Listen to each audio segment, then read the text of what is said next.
दोस्तों, जैसे जैसे समय बदलता जाता है, बहुत सारी चीजें बदलती हैं और जो चैलेंज हमारे सामने आते हैं उनके नए नए सॉल्यूशंस भी सामने आते हैं। समय रहते हमें भी उन सॉल्यूशंस को समझना चाहिए। आज के दौर का सबसे बड़ा चैलेंज है डिस्ट्रैक्शन। टाइम को मैनेज न कर पाना और प्रोडक्टिव ना हो पाना। और इसी चैलेंज को सॉल्व करने के लिए जो नई थ्योरी, जो नया कंसेप्ट आज हम डिस्कस करने वाले हैं, वो है माइंड मैनेजमेंट का, न कि टाइम मैनेजमेंट का।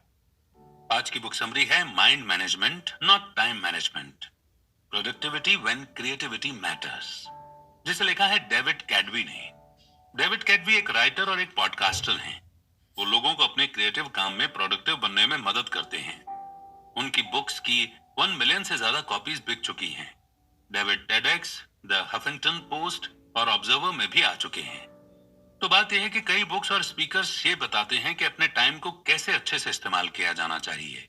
वो आपसे ये करो या वो करो करने के लिए कहते हैं, लेकिन सच्चाई तो ये है कि चीजों को पूरा करने का टाइम मैनेजमेंट से कोई ताल्लुक ही नहीं है। ये सिर्फ इस बात पर डिपेंड करता है कि आप अपने माइंड को कैसे मैनेज करते हैं। ये समरी माइंड मैनेजमेंट को पाने के लिए आपको कुछ सिंपल और पावरफुल टेक्निक सिखाने वाली है। तो आइए बिना देर किए शुरू करते हैं आज की book summary mind management not time management, productivity when creativity matters by David Kadavy. आप इसे अपने चारों ओर देखते हैं। रोज लोग पैसा कमाने की भागदौड़ में लगे रहते हैं, इसलिए आपको हर एक सेकंड को सही जगह पर इस्तेमाल करना चाहिए। पैसा कमाने के लिए आप अपना कैलेंडर अलग अलग एक्टिविटीज से इस कदर भर देते हैं कि आपके पास आराम करने का वक्त ही नहीं होता। और इतना ही नहीं, आजकल तो लोग मल्टीटास्किंग भी करने लगे हैं, यानी कई काम एक साथ करना, जैसे लंच करते हुए अपने ईमेल का जवाब देना। क्या ये वही हसल कल्चर यानी भागदौड़ वाला कल्चर है जिसका एक हिस्सा बनकर सभी गर्व महसूस करते हैं? क्या हमेशा थका थका रहना, गुस्सा करना या परेशान महसूस करना आम बात हो गई है? ये समरी ये साबित कर देगी कि टाइम मैनेजमेंट अब किसी काम का नहीं रहा और इससे आपको कुछ भी नहीं मिलेगा। आप ये सीखेंगे कि माइंड मैनेजमेंट सक्सेस पाने और कोई भी काम करने में कैसे आपकी मदद कर सकता है। आप ये भी सीखेंगे कि कुछ पाने के लिए आपको किसी भी तरह की जल्दबाजी करने की कोई जरूरत नहीं है। टाइम मैनेजमेंट नहीं, माइंड मैनेजमेंट अपने गोल्स को पाने का बेहतर तरीका है। तो आइए शुरू करते हैं इस लर्निंग जर्नी की शुरुआत इस पहले चैप्टर से, mind management not time management. इस बुक के ऑथर डेविड कैडवी खुद को एक राइटर नहीं मानते थे। उन्हें बचपन से ही लिखना कुछ खास पसंद नहीं था, लेकिन एक दिन उन्हें एक ऐसी बुक डील ऑफर की गई जिसे कोई बेवकूफ ही मना करता। इसीलिए डेविड ने अपनी लाइफ को इस तरह प्लान किया ताकि वो एक बुक लिख सके। सबसे पहले उन्होंने इस बात का ध्यान रखा कि उनके पास बुक लिखने के लिए अच्छा खासा टाइम हो।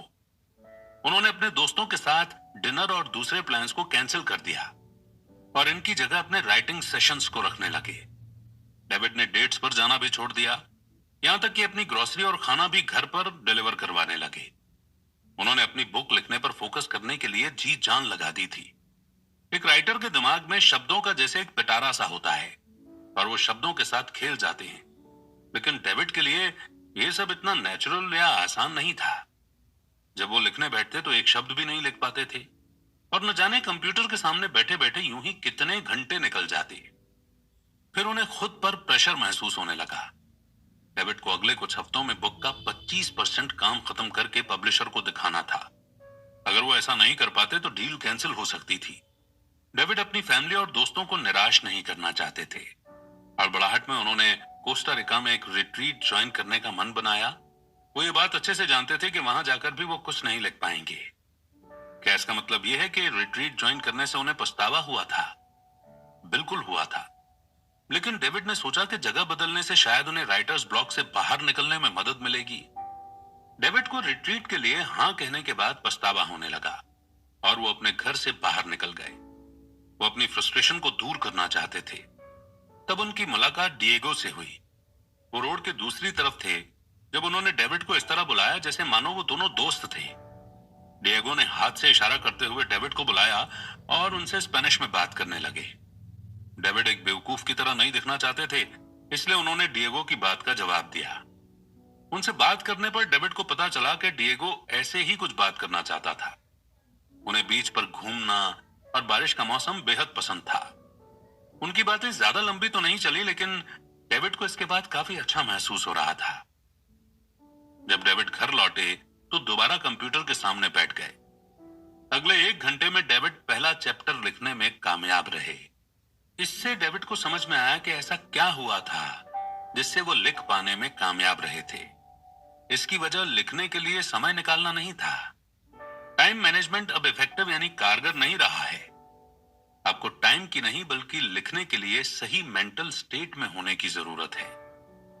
इसे ही डेविड माइंड मैनेजमेंट कहते हैं। माइंड मैनेजमेंट का मतलब है अपनी क्रिएटिव एनर्जी को प्रायोरिटी देना। लेकिन ये आपका वक्त भी जाया कर सकता है। आपने कभी अपनी लंबी टू डू लिस्ट को देखकर जीरो मोटिवेशन महसूस किया है? ऐसा हम सभी के साथ होता है। फिर भी माइंड मैनेजमेंट से आप इस मुश्किल से निकल सकते हैं। माइंड मैनेजमेंट का मतलब है किसी काम या प्रॉब्लम को अलग नजरिए से देखना। टाइम मैनेजमेंट में आप खुद से यह पूछते हैं कि अभी मैं क्या कर सकता हूं। ज्यादातर समय इस सवाल की वजह से आप टाल मटोल करने लगते हैं।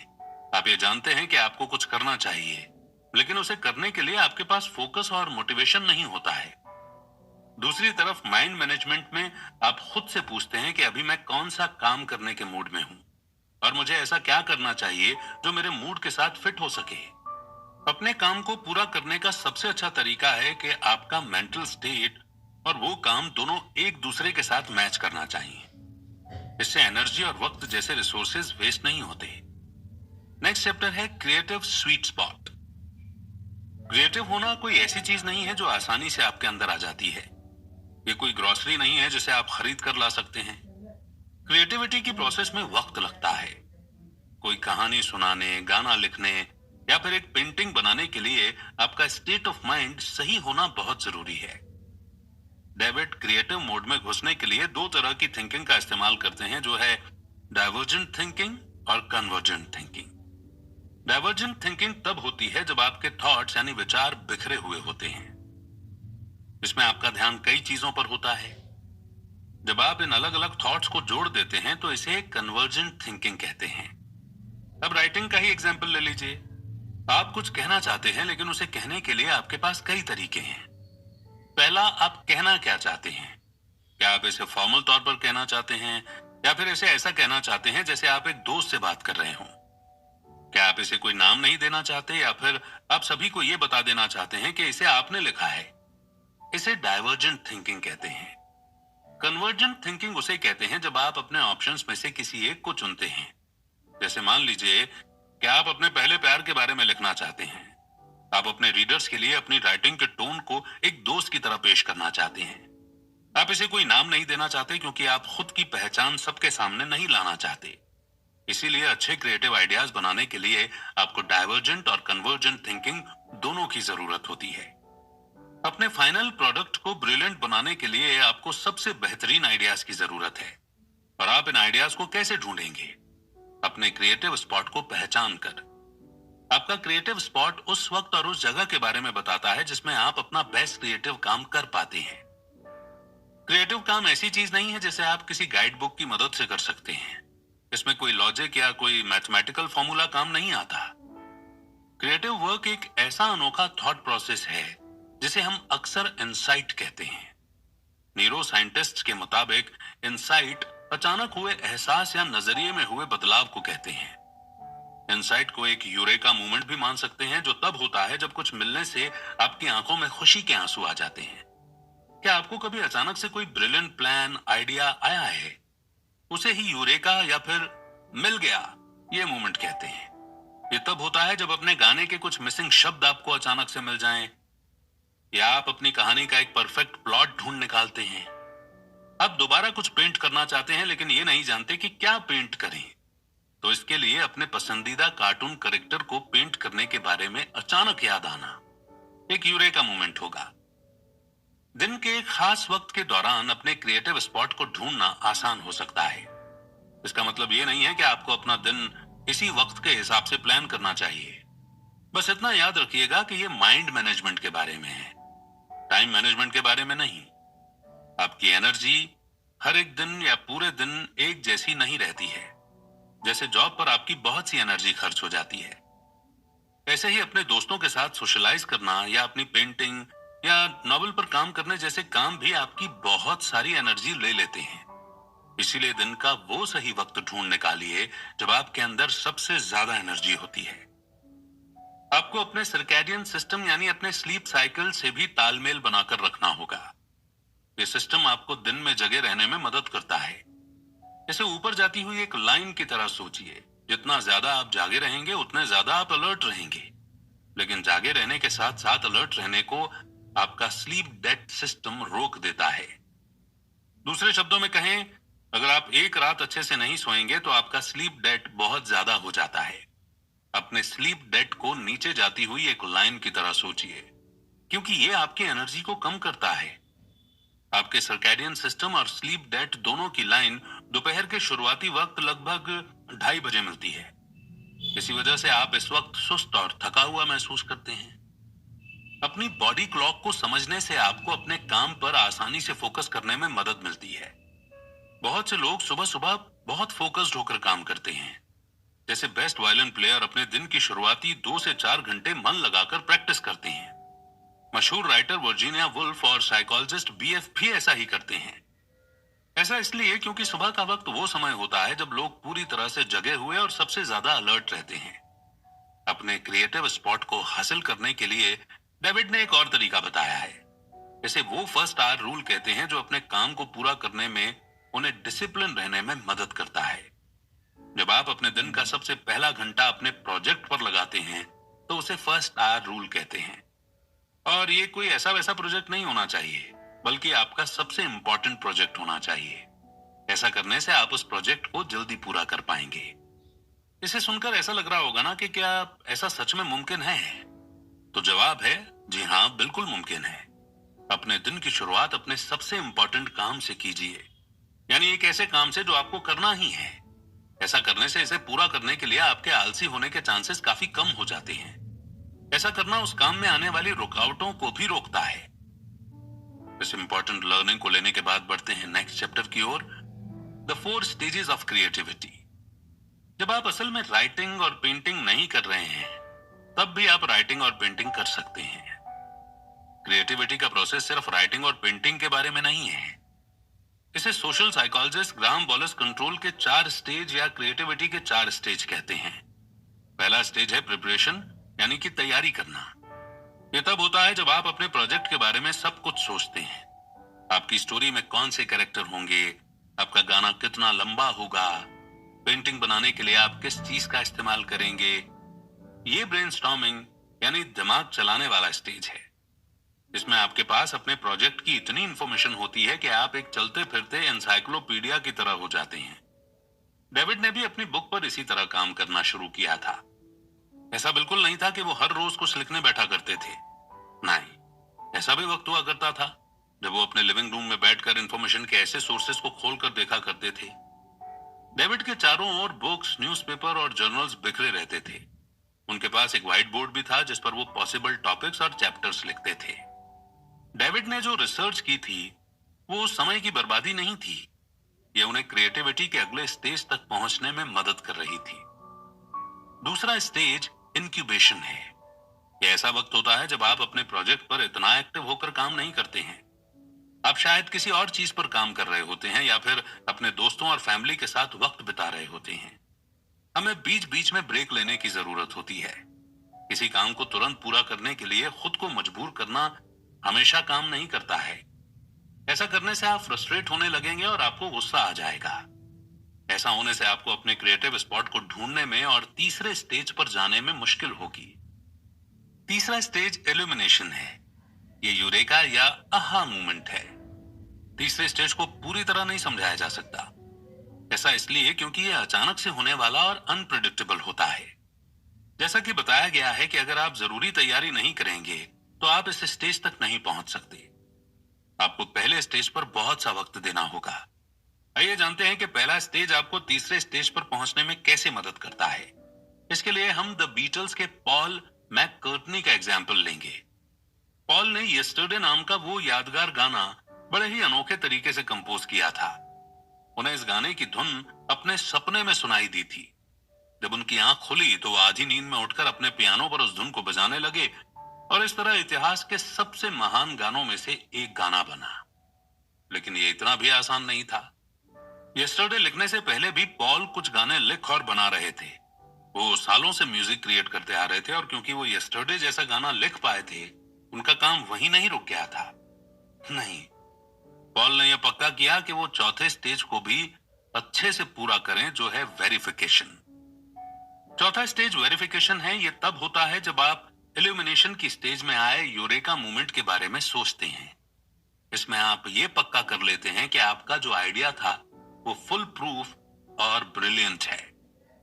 आप ये डबल चेक करते हैं कि किसी चीज की कमी तो नहीं है। पॉल को 100% विश्वास तो नहीं था कि उनका बनाया हुआ गाना ओरिजिनल था।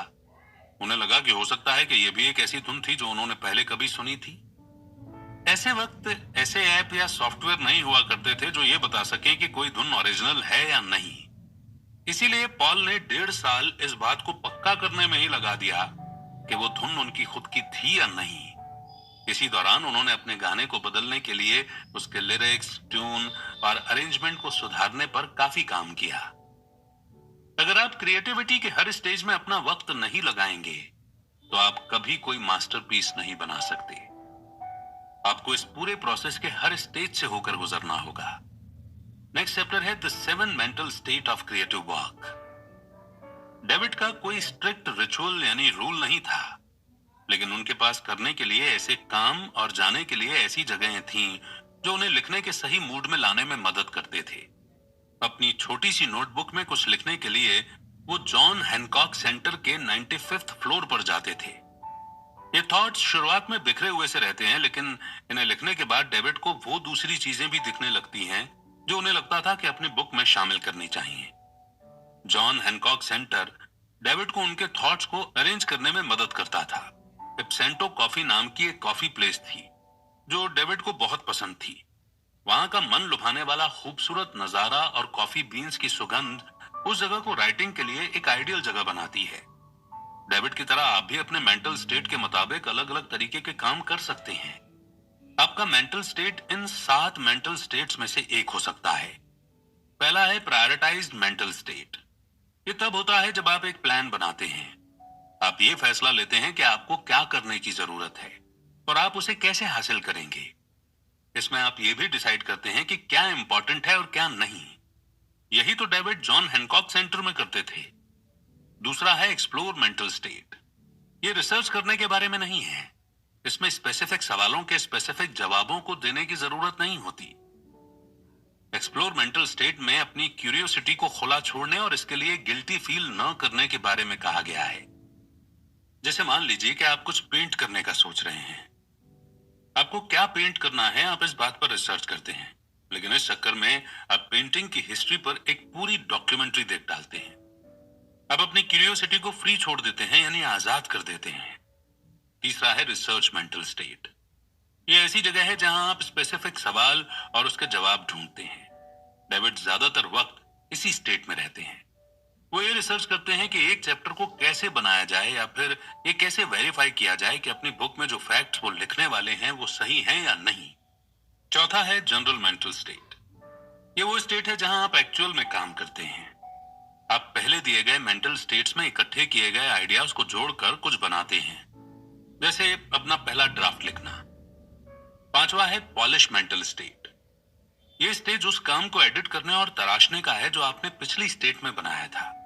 जैसे आप ये ध्यान देते हैं कि आपके सेंटेंस का कोई मतलब हो। पेंटिंग में आप ये चेक करते हैं कि कैनवास पर ऐसी कोई जगह ना छूट गई हो जहां आपने पेंट नहीं किया, या कोई ऐसा कलर तो नहीं है जिसे और ज्यादा डीप या हल्का करने की जरूरत है। छठा है एडमिनिस्ट्रेटिव मेंटल स्टेट। आप हमेशा अपने क्रिएटिव काम पर फोकस नहीं कर सकते। आपकी भी कुछ जिम्मेदारियां हैं जो आपको करनी होगी, जैसे अपने बिल्स भरना और अपनी फैमिली के साथ वक्त बिताना। ये मेंटल स्टेट इसलिए जरूरी है क्योंकि आपको अपनी लाइफ के दूसरे एरिया पर भी ध्यान देना होगा। आखिर में रिचार्ज मेंटल स्टेट होता है। इसमें आपको खुद को आराम देने और रिफ्रेश करने की जरूरत होती है। एक दिन छुट्टी लीजिए या वेकेशन पर जाइए। जब डेविड अपनी बुक को लेकर स्ट्रेस लेते हैं तो वो मसाज लेने चले जाते हैं। कभी कभी फनी वीडियोस या मूवी देखना भी इसमें मदद कर सकता है। खुद को शांत करने और अपने माइंड को रिलैक्स करने के तरीके ढूंढें। Creative cycles. डेविड का बड़ा अजीब सा रूटीन था। रात को 12 बजे से सुबह 4 बजे तक वो सिर्फ अपनी बुक पर फोकस करते थे। सुबह 4 बजे वो लाइट ऑफ करते, अपना कंप्यूटर बंद करते और दोपहर तक सोते रहते। अगले दिन दोपहर में डेविड तैयार होते और कॉफी शॉप चले जाते। वो कैफे में तब तक काम करते जब तक उसके बंद होने का वक्त नहीं हो जाता था। इसी को डेविड क्रिएटिव साइकिल कहते हैं। ये एक ऐसा रिपीट होने वाला साइकिल है जिसमें अपने काम में आगे बढ़ने के साथ साथ आपको आराम करने का वक्त भी मिलता है। क्रिएटिव साइकिल में क्रिएटिविटी के 4 स्टेज होते हैं, जिसमें आप प्रिपेयर, इनकल्बेट, इल्यूमिनेट और वेरीफाई करते हैं। क्रिएटिव साइकिल को टाइम पर बेस्ड होने की जरूरत नहीं है। ये हफ्तों और यहां तक कि कई अलग अलग मौसम पर बेस्ड हो सकता है। आइए क्रिएटिव साइकिल का एक एग्जाम्पल देखते हैं। बेथ क्रिएटिविटी के पहले स्टेज प्रिपरेशन को रात में करना पसंद करती हैं। रात की शांति उन्हें फोकस करने में मदद करती है, इसीलिए वो अपने गाने के लिए बहुत सी इंफॉर्मेशन ढूंढ पाती हैं। वो लगभग 12 बजे सोने चली जाती हैं और सोने से वो क्रिएटिविटी के दूसरे स्टेज में चली जाती हैं, जो है इंक्यूबेशन। जब वो सोती हैं तो बेथ का ध्यान अपने क्रिएटिव काम पर नहीं रहता। इससे सुबह बेथ को आराम और इंस्पायर्ड महसूस होता है। वो क्रिएटिविटी के तीसरे स्टेज में पहुंच जाती हैं, जो है इल्यूमिनेशन। जब वो अपना ब्रेकफास्ट खाती हैं तो उन्हें एक आहा मोमेंट मिलता है। उन्हें अपने गाने के सही अल्फाज मिल जाते हैं और वो तुरंत उन्हें अपने पास रखे एक टिश्यू पेपर पर लिख लेती हैं। बेथ पूरी दोपहर अपने गाने को सुधारने में लगा देती हैं। वो कुछ अल्फाजों को बेहतर अल्फाजों से बदल देती हैं और उस धुन को बजाने के लिए बेस्ट इंस्ट्रूमेंट्स को चुनती हैं। अपने माइंड को मैनेज करने के लिए बहुत से ऑप्शंस हैं।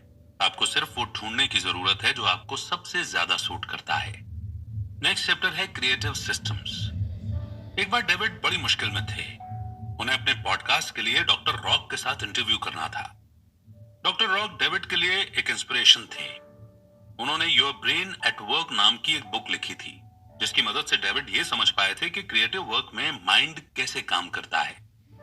डेविड डॉक्टर रॉक को अपना आइडल मानते थे, लेकिन जिस दिन डेविड को डॉक्टर रॉक से बात करनी थी, उन्हें कई मुश्किलों का सामना करना पड़ा। पहले जो अपार्टमेंट उन्होंने रेंट पर लिया हुआ था, वहां कंस्ट्रक्शन का काम चल रहा था। पूरे दिन वहां शोर रहता था। एक पॉडकास्ट को रिकॉर्ड करने के लिए इससे खराब हालत नहीं हो सकती थी। दूसरा, डेविड हाल ही में अपनी बुक लिखने के लिए पनामा सिटी में रहने आए थे और अपने नए मोहल्ले को इतने अच्छे से नहीं जानते थे, इसलिए उन्हें इस बात का कोई अंदाजा नहीं था कि इंटरव्यू के लिए उन्हें कोई अच्छी दूसरी जगह कहां मिल सकती थी। तीसरा, डेविड जानते थे कि इस इंटरव्यू का शेड्यूल बदलना नामुमकिन होगा, क्योंकि डॉक्टर रॉक जैसे जाने माने लोग हमेशा बिजी रहते हैं। ये जिंदगी में एक बार मिलने वाला सुनहरे मौके जैसा था। ऐसा लग रहा था कि यह साफ है कि क्या होने वाला है। डेविड को पॉडकास्ट कैंसिल करना होगा। उस दिन कुछ भी ठीक नहीं हो रहा था, लेकिन डेविड का क्रिएटिव सिस्टम एक्टिवेट हुआ और उन्होंने डॉक्टर रॉक को एक ईमेल लिखा। न जाने कैसे, लेकिन अचानक से वो नाउम्मीद महसूस नहीं कर रहे थे। उन्होंने हर उस प्रॉब्लम का उपाय निकाल लिया था जो उनके सामने आ रही थी। आखिर में डेविड डॉक्टर रॉक के साथ रिकॉर्डिंग करने में कामयाब हो गए थे। क्रिएटिव सिस्टम एक ऐसा रिपीटिंग प्रोसेस है जो आपको अपने क्रिएटिव काम को करने में मदद करता है। यह आपको जानने में मदद करता है कि अपनी मेंटल एनर्जी को ध्यान में रखते हुए क्या स्टेप्स लेने चाहिए। क्रिएटिव सिस्टम को एक छाते की तरह सोचिए, जो आपके क्रिएटिव साइकिल और क्रिएटिविटी के स्टेज को कवर देता है। ये बेसिकली पूरे क्रिएटिव प्रोसेस की देखरेख करता है। क्रिएटिव सिस्टम को कम से कम क्रिएटिव डोज की जरूरत होती है। ये वो सबसे छोटी चीज है जो आप अपने क्रिएटिव काम को आगे बढ़ाने के लिए कर सकते हैं। मान लीजिए कि आप एक राइटर हैं। आपका मिनिमम क्रिएटिव डोज है अपनी बुक का एक पैराग्राफ लिखना। मिनिमम क्रिएटिव डोज आपको अपनी दूसरी प्रायोरिटीज पर ध्यान देने में मदद करता है।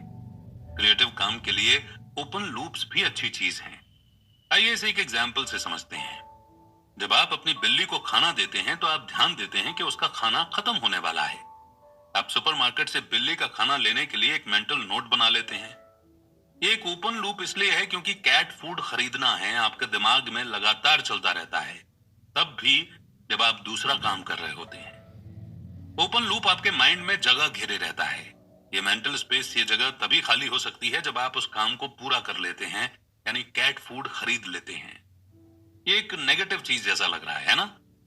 लेकिन ओपन लूप्स आपकी क्रिएटिविटी के लिए फायदेमंद होते हैं। ये आपके प्रोजेक्ट को आगे बढ़ाने में मदद करते हैं। आइए उस एग्जाम्पल पर वापस चलते हैं जहां आप एक राइटर थे और अपनी बुक के लिए एक पैराग्राफ लिख रहे थे। ये आपके दिमाग में एक ओपन लूप बनाता है, जिसे आप अगले दिन और आगे आने वाले दिनों में वापस देख सकते हैं। धीरे धीरे आप एक एक करके अपने ओरिजिनल पैराग्राफ में और पैराग्राफ्स जोड़ते रहते हैं। इस तरह अगर आप अपना पूरा दिन राइटिंग में नहीं भी लगा पाते हैं तो भी आपको गिल्टी महसूस नहीं होगा। जब तक आप प्रोग्रेस कर रहे हैं, आप आगे बढ़ते रहेंगे और अपना मोमेंटम नहीं खोएंगे। क्रिएटिव सिस्टम की सबसे अच्छी बात यह है कि आप बहुत सारे ओपन लूप्स रख सकते हैं।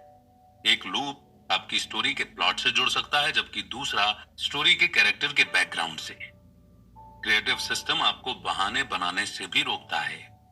आप ये भी नहीं कह सकते कि आपके पास टाइम नहीं है, क्योंकि मिनिमम क्रिएटिव डोज के लिए कुछ ही मिनट चाहिए होते हैं। और अब वो मोड जिसे हम कहते हैं कंक्लूजन, यानी अभी तक हमने जितने भी चैप्टर्स पढ़े और सुने, उनकी की लर्निंग्स को हम यहाँ पर रिपीट करेंगे।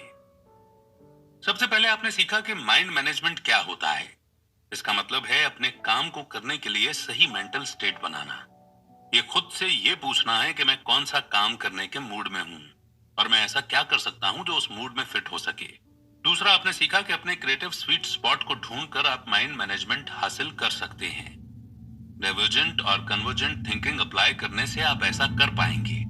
दोनों तरीकों से आप यूरेका मूवमेंट बना सकते हैं, जो आपके क्रिएटिव काम में अचानक आए कामयाबी की तरह होता है।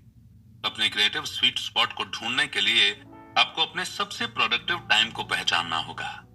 ज्यादातर लोग सुबह काम करना पसंद करते हैं, क्योंकि उस वक्त के दौरान डिस्ट्रैक्शंस कम होते हैं। तीसरा, अपने क्रिएटिविटी के 4 स्टेज के बारे में जाना।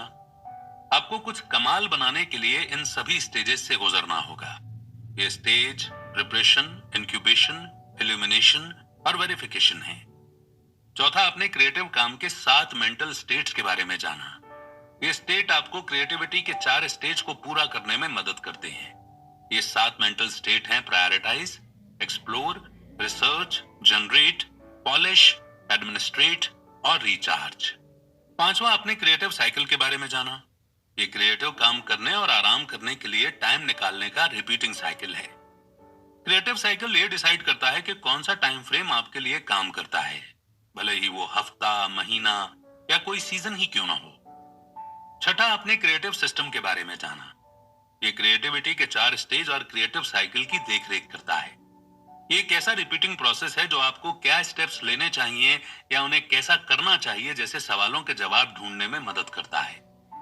आज पूरी दुनिया भागती हुई जिंदगी की आदी हो गई है। इसमें सभी जल्द से जल्द, ज्यादा से ज्यादा काम करने में लगे हुए हैं, लेकिन चीजों को धीरे धीरे करने का अलग ही मजा है। तो उस प्रोसेस को एंजॉय कीजिए और जल्दबाजी मत कीजिए। जैसे कि कहावत है कि बड़ी चीजें उन्हीं को मिलती हैं जो उसके लिए इंतजार करते हैं। और इसी बात को हमारे वेदों में कहा गया है कि धैर्यता में ही विजय है, यानी जिसके अंदर पेशेंस होता है उसकी जीत, उसकी विक्ट्री सर्टेन है।